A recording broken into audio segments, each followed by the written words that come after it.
everyone, a very warm welcome to all of you.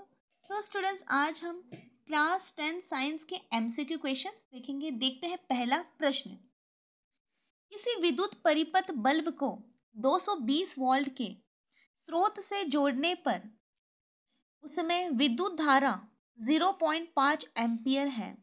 विद्युत का प्रतिरोध यानी जिसे हम आर से प्रदर्शित करते हैं एवं शक्ति ज्ञात कीजिए।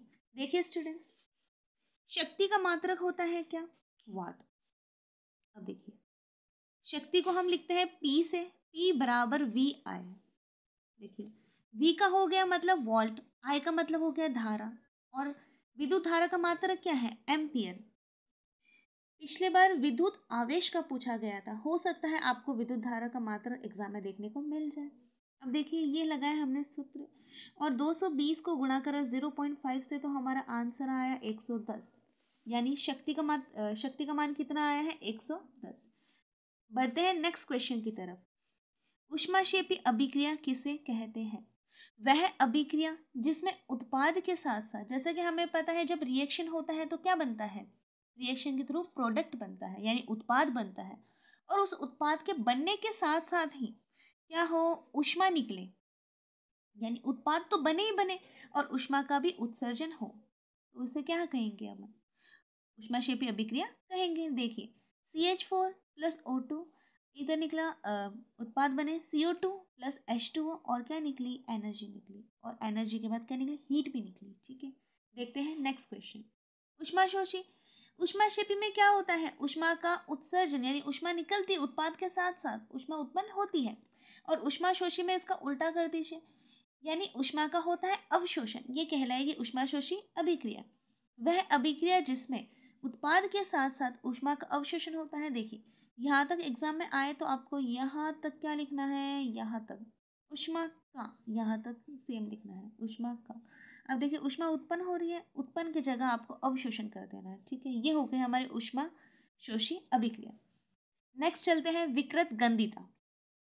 देखिए, विकृत का मतलब ही क्या होता है? खराब होना, और गंधिता यानी गंध आना। देखिए, वसायुक्त यानी घी से युक्त अथवा तेलीय पदार्थ, यानी ऐसे पदार्थ जो घी से युक्त है, घी से बने और तेल से बने हैं, लंबे समय तक जब रखा रह जाता है, यानी ऐसे पदार्थ हम लॉन्ग टाइम तक रखें ना, तब उसका स्वाद और गंध क्या हो जाती है? परिवर्तित हो जाती है। यानी तेल और वसायुक्त पदार्थ अगर हम लंबे समय तक रखते हैं तो उसके स्वाद में और गंध में क्या होता है? परिवर्तन आ जाता है। स्वाद और गंध में परिवर्तन आ जाता है, यानी उपचारित होने लगते हैं, जिसे हम उफन आना भी कहते हैं, उपचारित होने लगते हैं। इसे हम क्या कहते हैं? विकृत गंधिता। यानी वो चीजें होती हैं, वसा और तेल युक्त चीजें क्या हो जाती है? विकृत गंधी हो जाती है, यानी खराब हो जाती है, तथा उनके स्वाद एवं गंध बदल जाते हैं।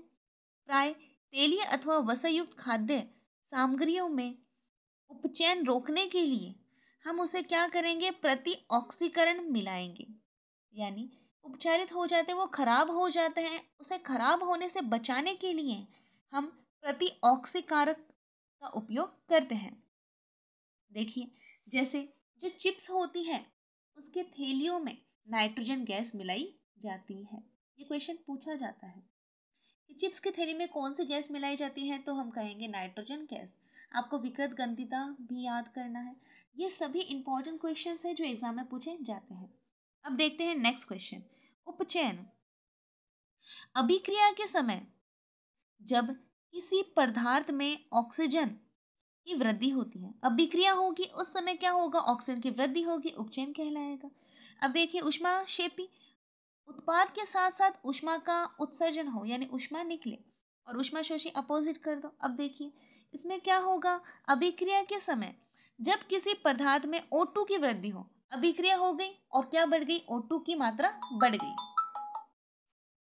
ये क्या कहलाएगा? उपचयन। अब अपचयन देख लिए, O2 की मात्रा क्या हो जाए? कम हो जाए, क्या कहलाएगा? अपचयन। देखते हैं इसकी रिएक्शन।